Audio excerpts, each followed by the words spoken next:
Of screen on screen ഇപ്പൊ ഭയങ്കര എളുപ്പമാണ്. ഭയങ്കര അത് മോൾഡ് ചെയ്തെടുക്കുന്ന പറഞ്ഞ ചെറിയൊരു കാര്യമില്ല.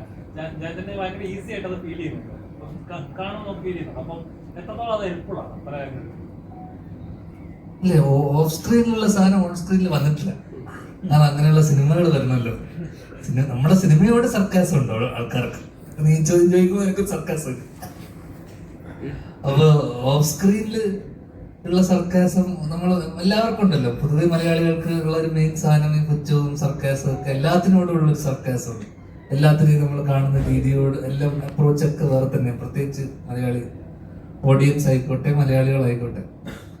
അപ്പൊ അത് നമുക്ക് ഇതുപോലെയുള്ള കഥാപാത്രങ്ങളും അല്ലെങ്കിൽ സിനിമയിൽ വരണമെങ്കിൽ അത്തരത്തിലുള്ള ക്യാരക്ടേഴ്സ് ഒക്കെ അങ്ങനെ ഒരു സാധനം ഇതിൽ വന്നിട്ടില്ല. ആരും അങ്ങനത്തെ ഒരു കഥയൊന്നും നമ്മളോട് പറഞ്ഞിട്ടില്ല. ഇത് പലപ്പോഴും ചോദിക്കുന്ന സംഭവം ഓഫ് സ്ക്രീനിലുള്ള ഹ്യൂമർ അല്ലെങ്കിൽ സാധനം എന്തുകൊണ്ട് സിനിമയിൽ ഇല്ല എന്ന് ചോദിക്കുമ്പോൾ അതിന് തക്കതായിട്ടുള്ള എഴുത്തും അതിനെ സപ്പോർട്ട് ചെയ്യുന്ന സംഭവങ്ങളൊക്കെ വന്നാലും മാത്രമേ ഉള്ളൂ. വിഷ്ണു അസാധ്യ കൗണ്ടറും സാധനങ്ങളൊക്കെ പറഞ്ഞ അഖില അതുപോലെ തന്നെ. അല്ലെങ്കിൽ ഈ കഴിഞ്ഞ ദിവസം ഇറക്കിയ നമ്മൾ റീൽ പരിപാടി ഇറക്കിയത് വിഷ്ണുവാണ്.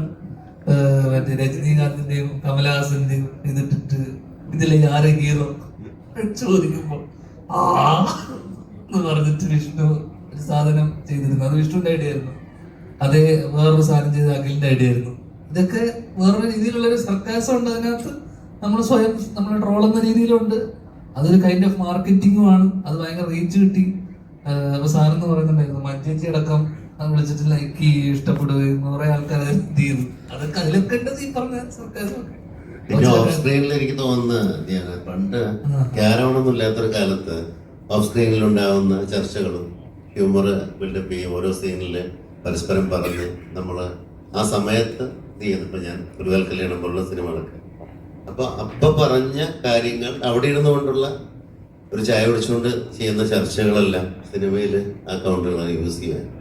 പക്ഷെ ക്യാരവണിൽ പല ആർട്ടിസ്റ്റുകൾ പല സ്ഥലത്തല്ല, ഒറ്റ സ്ഥലത്തായിരുന്നു. ഇപ്പൊ നമ്മള് അങ്ങനെയല്ല, കൂടുതലായിട്ട് ഒരു പരിധി വരെ ആ ഡയറക്ടറും ഇതില് ക്യാരവണും നമ്മൾ ഒരുമിച്ചായിരുന്നു. ഡയറക്ടറും ക്യാമറമാനൊക്കെ വേറെ. അപ്പൊ എല്ലാവരും ഒരുമിച്ച് ചേരുന്നിടത്ത് ആ ഹ്യൂമറുകളെല്ലാം അന്ന് നോട്ട് ചെയ്തുകൊണ്ട് അപ്പൊ വർക്ക് ചെയ്യാമായിരുന്നു. അപ്പൊ അങ്ങനെയല്ല, ഇപ്പൊ അല്ലാതെയാണ്.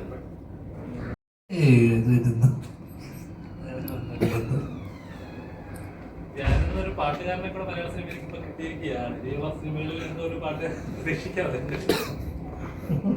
ഇല്ലില്ല, അത് സാറ് പറഞ്ഞു. അത് രഞ്ജിന്റെ കൂടെ ഓൾറെഡി രഞ്ജിന്റെ തന്നെ ഒരു സിനിമയിൽ പാടി സാറ് ലാസ്റ്റ് മിനിറ്റ് ഇങ്ങനെ ഒരു സംഭവം പറഞ്ഞു. അത് കംപ്ലീറ്റ്ലി സാറിന്റെ ഡിസിഷനായി. ചെയ്യാന്ന് പറഞ്ഞ ചെറിയൊരു കാര്യമില്ല. ഒരാൾ പറയാതെ ചെയ്ത് കാണിക്കുക എന്ന് പറയുന്നത് പ്രഷറൊക്കെ എടുക്കുമ്പോൾ നമുക്ക് അങ്ങനെ ചിന്തയില്ലല്ലോ. എനിക്കറിയില്ലേ, ഇത്രയും വർഷങ്ങളായി നിങ്ങൾക്കിടയിൽ നമ്മുടെ ലാൽ സാറിന്റെ ഡയലോഗ് തന്നെ. നമുക്ക് അങ്ങനെ ഒരു ചിന്തയില്ലല്ലോ. നാളെ നീ വിളിച്ചാലും ഇതിലിപ്പോ സാറ് പ്രത്യേകിച്ച് വിളിച്ചിട്ട് പറഞ്ഞത് പാടിയാൽ രസം ഉണ്ടാവുന്നു അങ്ങനത്തെ സാറിന്റെ ഒരു അഭിപ്രായം. പിന്നെ ഞാൻ വരുന്നതിന് മുന്നേ എന്നെക്കാളും അരമണിക്കൂർ മുന്നേ വന്ന് പാടുന്ന ആളായിരുന്നു. എന്നോട് പറഞ്ഞ സമയത്തിന് അരമണിക്കൂർ മുന്നേ വിഷ്ണു വന്ന് അവിടെ നിന്ന് പാടുന്നുണ്ടായിരുന്നു. അപ്പൊ ഈ ചോദ്യം വിഷ്ണുവിനോടും ഇവിടെ ചോദിക്കണം, എന്തുകൊണ്ട്? അല്ല, രഞ്ജിൻ പറഞ്ഞ ഇനിയും പാടും. രഞ്ജിന് ഈ പറഞ്ഞ പോലെ നമ്മുടെ കൂടെ നിന്ന് പാടിച്ചെടുത്താണത്.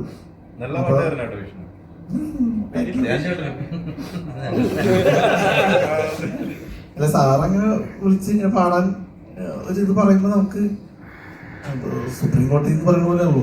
പുള്ളി പാടാൻ പറഞ്ഞ പിന്നെ നമുക്ക് അപ്പീലില്ല. നേരെ എന്നാ ഓക്കെ നമ്മളൊന്ന് ട്രൈ ചെയ്യാന്ന് പറഞ്ഞ് പിന്നെ രഞ്ജി കൂടെ നിന്ന് പാടിപ്പിച്ചെടുത്താണ്.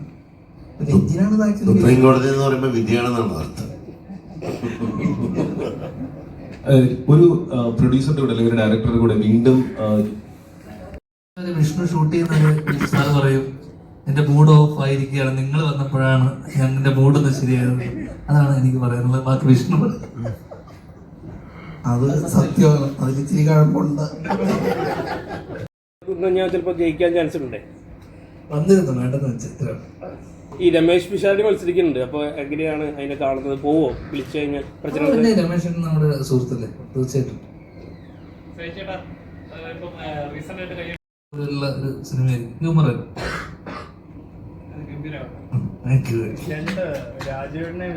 1.5 വർഷത്തേക്ക് സിനിമകളുണ്ട്. എല്ലാരും കണ്ടിരുന്നു, കഥ പറഞ്ഞിരുന്നു, എല്ലാവരുമായിട്ട് സിനിമയുണ്ട്. ഇങ്ങനെ വഴി വരും. ഞാൻ അനൗൺസ് ചെയ്യുമ്പോൾ അറിയാലോ.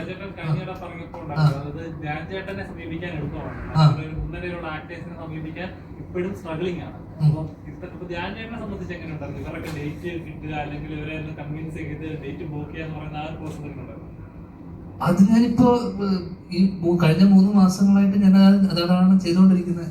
അതിപ്പോ ഒരു മൾട്ടിപ്പിൾ സിനിമകൾ, 3-4 സിനിമകളായതൊക്കെ തന്നെ അവരുടെയൊക്കെ സമയവും, കാരണം ഒന്ന് അവരുടെ തിരക്കും അവരുടെ ഷൂട്ടും ഒക്കെ നമ്മൾ നോക്കണം. അപ്പൊ നമ്മള് മൾട്ടിപ്പിൾ പ്രോജക്ട്സ് ആണ് നമ്മൾ ലോഞ്ച് ചെയ്ത് വെച്ചത്. ഞാൻ അച്ഛൻ്റെ പിറന്നാളിന് ലോഞ്ച് ചെയ്യാന്ന് വെച്ചാൽ April 4-ന്. പിന്നെ അത് ഇലക്ഷനും ഇതും പരിപാടികളൊക്കെ ഉള്ളത് കൊണ്ടൊക്കെ നീട്ടി വെച്ചു. ഇപ്പോൾ ഓഗസ്റ്റിലൊക്കെ ഉള്ളൂ നമ്മൾ, ആ സമയമാകുമ്പോഴേ ഉള്ളൂ. അടുത്ത വർഷം തുടക്കത്തിലേ ഉള്ളൂ സിനിമ. അപ്പോൾ ലോഞ്ച് ചെയ്തിട്ടും പ്രത്യേകിച്ച് കുറേ സിനിമകൾ ലോഞ്ച് ചെയ്തുകൊണ്ടും വലിയ കാര്യമൊന്നുമില്ല. പിന്നെ നമ്മൾ ബാക്കിയുള്ള കാര്യങ്ങളൊക്കെ വെച്ചുകൊണ്ട് നമ്മൾ ചെയ്യാമെന്ന് വിചാരിച്ചു. എല്ലാം പല പല ഡയറക്ടേഴ്സ് നമ്മുടെ കൂടെയുള്ള തന്നെയുള്ള പലരുടെയൊക്കെ സിനിമ. അപ്പോൾ ഈ കഴിഞ്ഞ 3 മാസത്തിൽ ബ്രേക്ക് എടുത്തു. അപ്പോൾ അതൊക്കെ തന്നെയാണ് ചെയ്തുകൊണ്ടിരുന്നത്. അതിലിപ്പോൾ നമ്മുടെ മെയിൻ സ്ട്രീമിൽ ഒരു 3-4-5 പേരുടെ സിനിമകൾ നമ്മൾ സംസാരിച്ച് ലോക്ക് ചെയ്ത് വെച്ചിട്ടുണ്ട്.